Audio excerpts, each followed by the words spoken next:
जय जगन्नाथ बंधुगण आज आम जानिबा 25 एप्रिल 2024 गुरुवार दिन द्वादश राशि राशिफल विषय एही दैनिक राशिफल चंद्रंको गोचर गणना को नहीं आधारित एवं चंद्रंको गोचर गणना आम जीवन में बहुत प्रभाव पकई थाए। तो आसंतु सर्वप्रथमे जानिबा आजिर तिथि और राशि नक्षत्र विषय। आज होची 25 एप्रिल 2024 गुरुवार बैशाख कृष्ण पक्ष प्रतिपदा मल प्रातः 6:46 गति द्वितीया।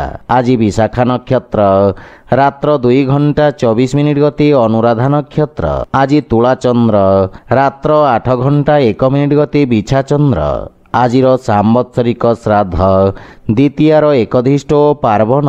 आजिर शुभ बेला प्रातः 5:27 रु दिवा 7:10 पर्यंत।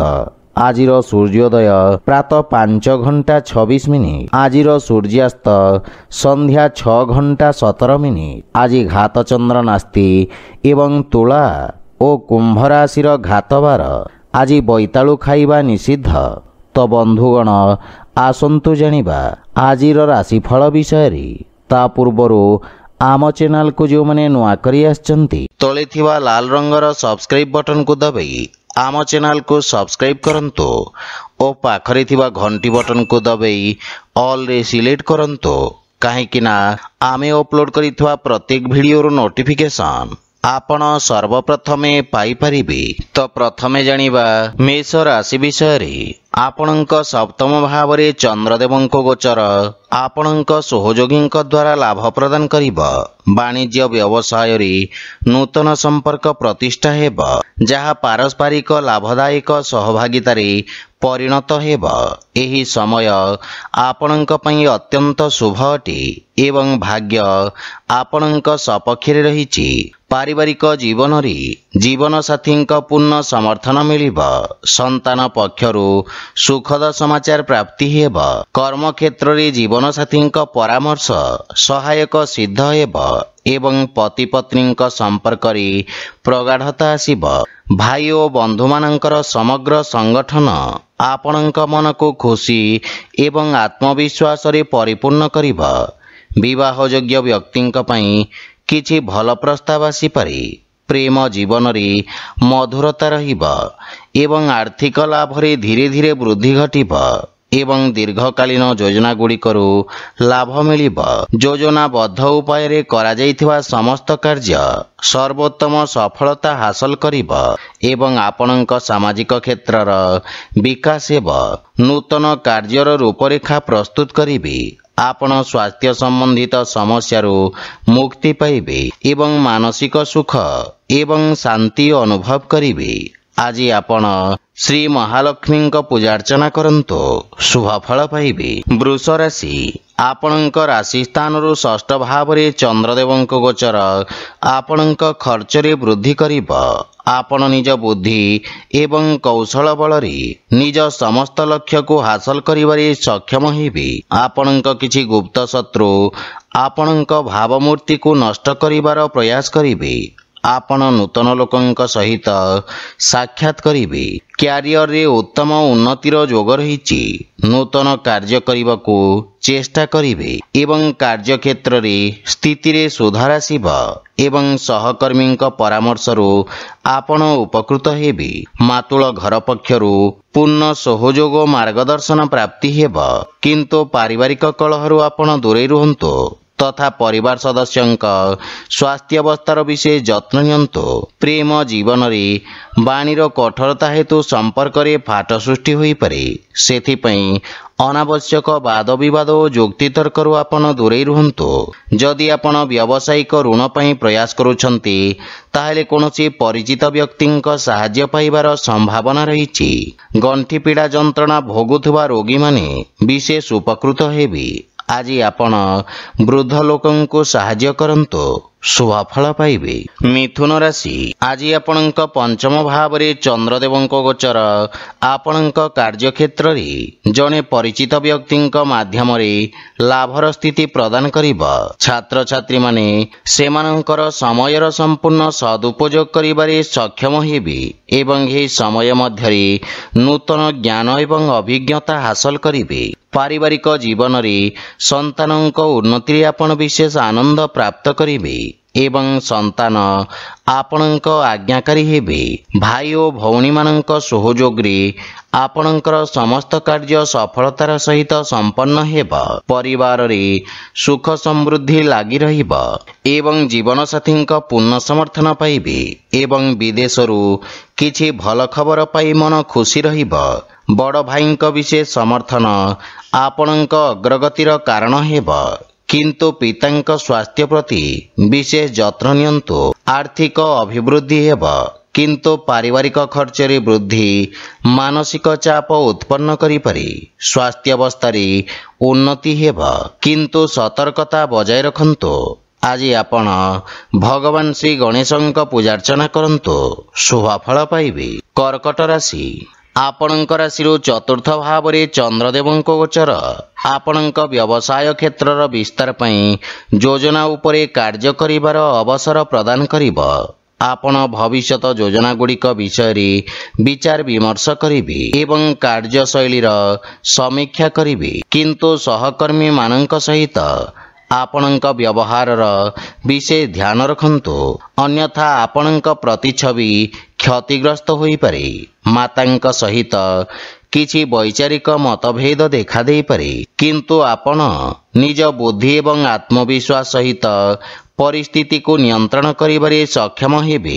पारिवारिक सुखरे किछि अभाव देखा देब एवं घरर रक्षणाबेक्षण पई आपण खर्चांत हेबे किंतु पितांक मार्गदर्शन विशेष लाभवान हेबे। श्वशुर घर पक्षरु संपर्क रे मधुरता आसीब किंतु गृहर कोनोसी सदस्यंक स्वास्थ्य अवस्था को नै आपण चिंतित रहिबे। आर्थिक अवस्था किछि मात्रा रे चापग्रस्त रही पारे। नगद धनर अभाव किछि कार्य रे अस्थायी अवरोध उत्पन्न करिब एवं मानसिक चाप आपणक स्वास्थ्य अवस्था को प्रभावित करिब। सेथिपई मन को एकाग्र और शांत रखिबार प्रयास करंतु। आज आपण श्री गणेश एवं माता लक्ष्मी मिलित उपासना करंतु शुभफल पाइबे। सिंह राशि आपणक तृतीय भाव में चंद्रदेवଙ୍କ गोचर आपणक राजनैतिक वर्चस्व रे वृद्धि करिब एवं आपणक पराक्रम रे वृद्धि हेब। आपण निज भितरे एक नूतन सकारात्मक शक्ति अनुभव करने को समर्थ हेबे। सामाजिक मान सम्मान वृद्धि पाइब। आपण भाई भौणी सहाय्य रे समस्त कार्य रे सफलता पाइबे। पारिवारिक परिवेश स्वाभाविक रहिब किंतु आपणक भाई भौणी माने किछि समस्यार सम्मुखीन होई पारंती।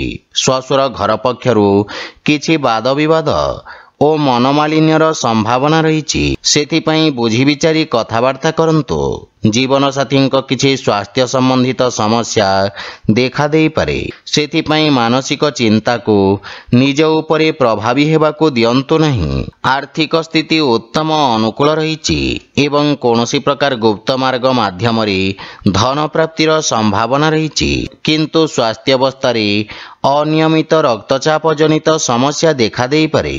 सेथिपई स्वास्थ्य को अनदेखा करंतु नहीं। आज आपण भगवान कृष्ण को तुलसी दल अर्पण करंतु शुभफल पाइबे। कन्या राशि आपणक द्वितीय भाव में चंद्रदेवଙ୍କ गोचर आपणक वाणी को प्रभावशाली करिब एवं आपणक व्यक्तित्व रे एक नूतन आकर्षण हेब। लोक माने आपणक ठारू परामर्श एवं मार्गदर्शन प्राप्त करिबे। वक्तृत्व एवं लेखनी संबंधित व्यवसाय रे ख्यातिर विस्तार हेब एवं नूतन सुजोग मिलिब। आपणक वाणीर मधुरता आपणक संपर्क रे एक नूतन सतेजता आनिब। पारिवारिक जीवन रे सुख एवं समृद्धता आसिब। आपण जीवन साथी ठारू सम्मान प्राप्त करिवे। सान भाई भौणी ठारू स्नेह मिलिब एवं सेमाने आपणको अनुसरण करिवे। ପ୍ରେମ ସମ୍ବନ୍ଧ ପାଇଁ ସମୟ ଉତ୍ତମ ଅନୁକୂଳ ରହିଛି ଏବଂ ପୂର୍ବରୁ ଲାଗି ରହିଥିବା ଦୂରତ୍ୱ ଦୂର ହେବ। ଆର୍ଥିକ ସ୍ଥିତି ଉତ୍ତମ ହେବାକୁ ଲାଗିବ। ଆୟର ନୂତନ ସ୍ରୋତରୁ ଧନ ପ୍ରାପ୍ତିର ଯୋଗ ରହିଛି। ଅଧିକାରୀ ବର୍ଗରୁ ଆପଣଙ୍କ କାର୍ଯ୍ୟକୁ ସମ୍ମାନ ପ୍ରାପ୍ତି ହେବ। ଛାତ୍ରଛାତ୍ରୀମାନେ ନିଜକୁ ଉପଯୁକ୍ତ ଭାବରେ ପ୍ରକାଶ କରିବାକୁ ସମର୍ଥ ହେବେ ଏବଂ ଉନ୍ନତିର ମାର୍ଗ ପ୍ରଶସ୍ତ ହେବ ଏବଂ ଆପଣଙ୍କ କାର୍ଯ୍ୟ ସବୁଠାରେ ପ୍ରଶଂସିତ ହେବ। ସ୍ୱାସ୍ଥ୍ୟାବସ୍ଥା ଉତ୍ତମ ଅନୁକୂଳ ରହିଛି ଏବଂ ଶ୍ୱାସ ସମ୍ବନ୍ଧିତ ରୋଗରେ ସୁଧାର ଆସିବ। ଆଜି ଆପଣ ଗୋମାତାଙ୍କୁ ଖାଇବାକୁ ଦିଅନ୍ତୁ, ଶୁଭଫଳ ପାଇବେ। ତୁଳା ରାଶି, ଆପଣଙ୍କ ରାଶି ସ୍ଥାନରୁ ଚନ୍ଦ୍ରଦେବଙ୍କ ଗୋଚର ଆପଣଙ୍କୁ ପୂର୍ବରୁ ଚାଲିଥିବା କିଛି ସମସ୍ୟାରୁ ମୁକ୍ତି ପ୍ରଦାନ କରିବ। ଆପଣଙ୍କ ବ୍ୟକ୍ତିତ୍ୱରେ ଆକର୍ଷଣ ଏବଂ ସୌନ୍ଦର୍ଯ୍ୟ ଆଣିବ। କାର୍ଯ୍ୟକ୍ଷେତ୍ରରେ ଆପଣ କରିଥିବା ପରିବର୍ତ୍ତନରୁ ସକାରାତ୍ମକ ପରିଣାମ ପ୍ରାପ୍ତି ହେବ ଏବଂ ଆପଣଙ୍କ ବ୍ୟବହାରିକ ଚିନ୍ତାଧାରା ଆପଣଙ୍କୁ ସମାଜରେ ସମ୍ମାନ ପ୍ରଦାନ କରିବ।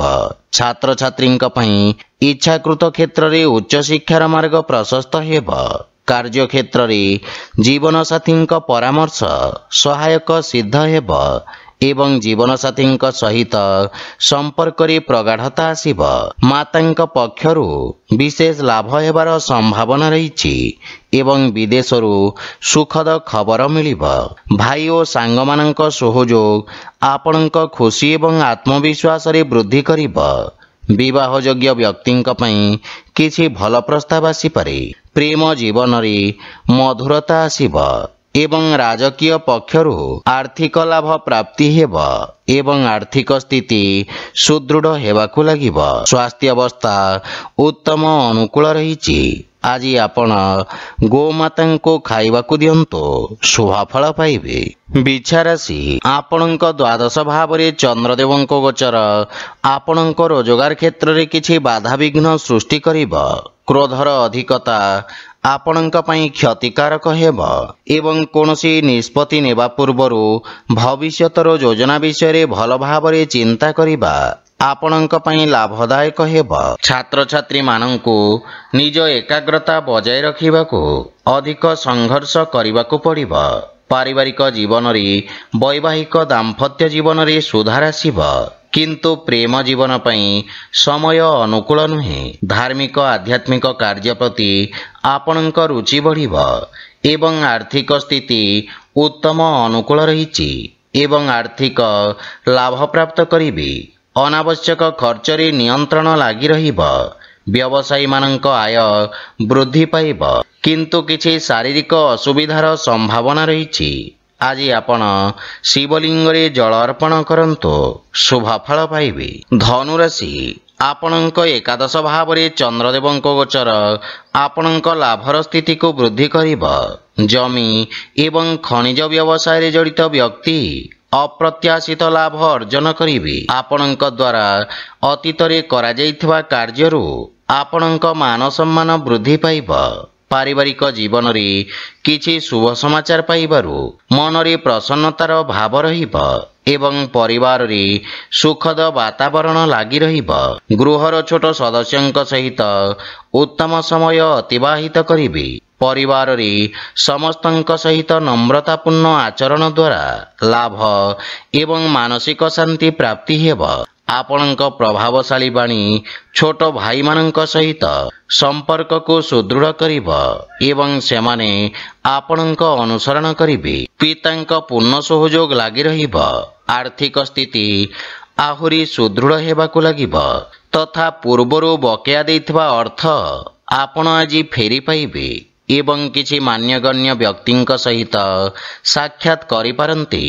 ବାଣିଜ୍ୟ ବ୍ୟବସାୟରେ ଉନ୍ନତି ହେବ ଏବଂ ଦୀର୍ଘ ଦିନ ଧରି ଥିବା ସ୍ୱାସ୍ଥ୍ୟ ସମସ୍ୟାର ସମାପ୍ତ ହେବ। ଆପଣ ଶକ୍ତିଶାଳୀ ଏବଂ ପରିଶ୍ରମୀ ହେବେ। ଆଜି ଆପଣ ଗାୟତ୍ରୀ ମନ୍ତ୍ର ପାଠ କରନ୍ତୁ, ଶୁଭଫଳ ପାଇବେ। ମକର ରାଶି, ଆଜି କାର୍ଯ୍ୟକ୍ଷେତ୍ରରେ ନୂତନ ଯୋଜନା ଦ୍ୱାରା ଅଗ୍ରଗତି ହେବ।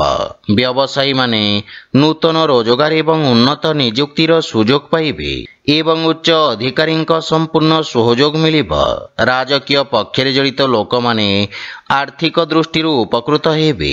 ନୂତନ ବ୍ୟବସାୟ ଆରମ୍ଭ କରିବା ପାଇଁ ଦିନଟି ଉତ୍ତମ ଅନୁକୂଳ ରହିଛି।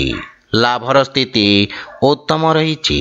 ଆପଣଙ୍କ ନୂତନ ଚିନ୍ତାଧାରା ଏବଂ କ୍ରାନ୍ତିକାରୀ ଭାବନା ଆପଣଙ୍କ କାର୍ଯ୍ୟକ୍ଷେତ୍ରରେ ଉତ୍ତମ ପରିଣାମ ପ୍ରଦାନ କରିବ। ପାରିବାରିକ ଜୀବନରେ ପିତାଙ୍କ ସହିତ ସମ୍ପର୍କ ସୁଦୃଢ଼ ହେବ ଏବଂ ପରିବାରରେ ଏକ ମନୋରମ ପରିବେଶ ରହିବ। ସନ୍ତାନ ଆପଣଙ୍କ ମାର୍ଗଦର୍ଶନର ଅନୁସରଣ କରିବେ ଏବଂ ଆପଣ ଜୀବନସାଥୀଙ୍କ ଭାବନାକୁ ସମ୍ମାନ କରିବେ। ପରସ୍ପର ପ୍ରତି ପ୍ରେମ ଭାବ ବୃଦ୍ଧି ପାଇବ ଏବଂ ନୂତନ ଆୟର ଉତ୍ସ ସୃଷ୍ଟି ହେବ। ଆର୍ଥିକ ସ୍ଥିତି ସୁଦୃଢ଼ ହେବାକୁ ଲାଗିବ। ସ୍ୱାସ୍ଥ୍ୟାବସ୍ଥା ଉତ୍ତମ ଅନୁକୂଳ ରହିଛି, କିନ୍ତୁ ଶ୍ୱାସ ସମ୍ବନ୍ଧିତ ରୋଗୀ ବିଶେଷ ସାବଧାନ ରହିବା ଉଚିତ। ଅନାବଶ୍ୟକ ଯାତ୍ରାରୁ ଆପଣ ଦୂରେଇ ରୁହନ୍ତୁ। ଆଜି ଆପଣ ଗୋମାତାଙ୍କୁ ଖାଇବାକୁ ଦିଅନ୍ତୁ, ଶୁଭ ଫଳ ପାଇବେ। କୁମ୍ଭ ରାଶି, ଚନ୍ଦ୍ରଦେବଙ୍କ ନବମ ଭାବରେ ଗୋଚର ଆପଣଙ୍କ ପାଇଁ ଭାଗ୍ୟବର୍ଦ୍ଧକ ରହିବ। ପୂର୍ବରୁ କରାଯାଇଥିବା ନିବେଶରୁ ଆପଣ ବିଶେଷ ଲାଭବାନ ହେବେ ଏବଂ ବ୍ୟବସାୟରେ ସ୍ଥାୟିତ୍ୱ ଆସିବ। ରୋଜଗାର କ୍ଷେତ୍ରରେ ଆସୁଥିବା ସମସ୍ୟାର ସମାଧାନ ହେବ। ପାରିବାରିକ ଜୀବନରେ ପିତାଙ୍କ ସ୍ନେହ ଏବଂ ଆଶୀର୍ବାଦ ପ୍ରାପ୍ତି ହେବ, କିନ୍ତୁ ଶ୍ୱଶୁର ଘର ପକ୍ଷରୁ ସମ୍ପର୍କରେ କିଛି ତିକ୍ତତାର ସମ୍ଭାବନା ରହିଛି। ଜୀବନସାଥୀଙ୍କ ସହଯୋଗ ଲାଗି ରହିବ, କିନ୍ତୁ ତାଙ୍କ ସ୍ୱାସ୍ଥ୍ୟାବସ୍ଥାର ବିଶେଷ ଧ୍ୟାନ ବଜାୟ ରଖନ୍ତୁ। ପରିବାରର ଛୋଟ ସଦସ୍ୟଙ୍କ ସହିତ ଉତ୍ତମ ସମୟ ଅତିବାହିତ କରିବେ ଏବଂ ମାନସିକ ଶାନ୍ତି ପାଇବେ, କିନ୍ତୁ ପ୍ରେମ ସମ୍ପର୍କରେ ବିଶେଷ ସାବଧାନ ରୁହନ୍ତୁ। ଆପଣଙ୍କ କ୍ରୋଧ ସମ୍ପର୍କକୁ ଖରାପ କରିପାରେ। ଆର୍ଥିକ ସ୍ଥିତି କ୍ଷେତ୍ରରେ ଆକସ୍ମିକ ଧନଲାଭର ଯୋଗ ରହିଛି। ନୂତନ ଆୟର ଉତ୍ସରୁ ଧନଲାଭର ସମ୍ଭାବନା ରହିଛି। ଆପଣ ଆଜି ଅଜଣା ବ୍ୟକ୍ତିଙ୍କ ଠାରୁ ସାହାଯ୍ୟ ପାଇପାରନ୍ତି। ଯେକୌଣସି କାର୍ଯ୍ୟରେ ଭାଗ୍ୟ ଆପଣଙ୍କୁ ସମର୍ଥନ କରିବ, କିନ୍ତୁ ପେଟ ସମ୍ବନ୍ଧିତ କୌଣସି ସମସ୍ୟା ଆପଣଙ୍କୁ ବ୍ୟଥିତ କରିପାରେ। ସେଥିପାଇଁ ସ୍ୱାସ୍ଥ୍ୟାବସ୍ଥାର ବିଶେଷ ଧ୍ୟାନ ରଖନ୍ତୁ। ଆଜି ଆପଣ ହନୁମାନ ଚାଳିଶା ପାଠ କରନ୍ତୁ, ଶୁଭ ଫଳ ପାଇବେ। ମୀନ ରାଶି, ଚନ୍ଦ୍ରଦେବ ଆଜି ଆପଣଙ୍କ ରାଶି ସ୍ଥାନରୁ ଅଷ୍ଟମ ଭାବରେ ଗୋଚର କରିବେ। ସେଥିପାଇଁ ଆପଣଙ୍କୁ କିଛି ଆକସ୍ମିକ ସମସ୍ୟାର ସାମ୍ନା କରିବାକୁ ପଡ଼ିପାରେ। ଅନାବଶ୍ୟକ ଖର୍ଚ୍ଚ ଆପଣଙ୍କ ଆର୍ଥିକ ସନ୍ତୁଳନକୁ ନଷ୍ଟ କରିପାରେ। କାର୍ଯ୍ୟକ୍ଷେତ୍ରରେ ଅତ୍ୟଧିକ କାର୍ଯ୍ୟ ବା ଅସାମଞ୍ଜସ୍ୟ ସ୍ଥିତି ମାନସିକ ଚାପର କାରଣ ହେବ। ପରିବାର ସଦସ୍ୟଙ୍କ ସହିତ ଛୋଟ ପ୍ରସଙ୍ଗକୁ ନେଇ ମତଭେଦ ହୋଇପାରେ। ଦୈନିକ କାର୍ଯ୍ୟରେ ବ୍ୟବଧାନ ଉତ୍ପନ୍ନ ହେବ ଏବଂ ଭାଇ ଭଉଣୀଙ୍କ ସମ୍ପର୍କରେ ତିକ୍ତତା ଆସିବାର ସମ୍ଭାବନା ରହିଛି, କିନ୍ତୁ ମାତାଙ୍କ ସ୍ୱାସ୍ଥ୍ୟ ପ୍ରତି ବିଶେଷ ଧ୍ୟାନ ରଖନ୍ତୁ। ପ୍ରେମ ଜୀବନରେ ପରସ୍ପରର ଭାବନାକୁ ସମ୍ମାନ ଦେଇ ସମ୍ପର୍କ ସୁଦୃଢ଼ ହେବ। ଆର୍ଥିକ ସ୍ଥିତି କ୍ଷେତ୍ରରେ ଅନାବଶ୍ୟକ ଆର୍ଥିକ ଦେବାନେବାରୁ ଆପଣ ଦୂରେଇ ରୁହନ୍ତୁ। କୌଣସି ପ୍ରକାରର ନିବେଶ କିମ୍ବା ଖର୍ଚ୍ଚ କରିବା ପୂର୍ବରୁ ସମସ୍ତ ଡକୁମେଣ୍ଟକୁ ଭଲ ଭାବରେ ଯାଞ୍ଚ କରନ୍ତୁ। କୌଣସି ବିଶ୍ୱସ୍ତ ବ୍ୟକ୍ତିଙ୍କ ସମର୍ଥନ ଆପଣଙ୍କ ପାଇଁ ସହାୟକ ହେବ। ବିଦ୍ୟାର୍ଥୀମାନଙ୍କୁ ନିଜ ଲକ୍ଷ୍ୟ ହାସଲ କରିବାକୁ ଅଧିକ ସଂଘର୍ଷ କରିବାକୁ ପଡ଼ିବ। ରୋଗ, ବିଷ ଏବଂ ଶତ୍ରୁମାନଙ୍କ ଠାରୁ ବିଶେଷ ସାବଧାନ ରୁହନ୍ତୁ ଏବଂ ସ୍ୱାସ୍ଥ୍ୟାବସ୍ଥାର ବିଶେଷ ଧ୍ୟାନ ରଖନ୍ତୁ। ଆଜି ଆପଣ ଗୋମାତାଙ୍କୁ ଖାଇବାକୁ ଦିଅନ୍ତୁ, ଶୁଭ ଫଳ ପାଇବେ।